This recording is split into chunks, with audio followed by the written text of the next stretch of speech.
Is this guy teaching those Muslims to get closer to God or to get closer to jinns?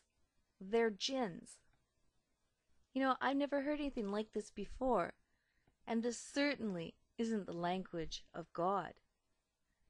When we think about getting closer to God, we don't do such things as the Muslims do. What we witnessed here with the Sufi Muslims seems to be closer to devil worship.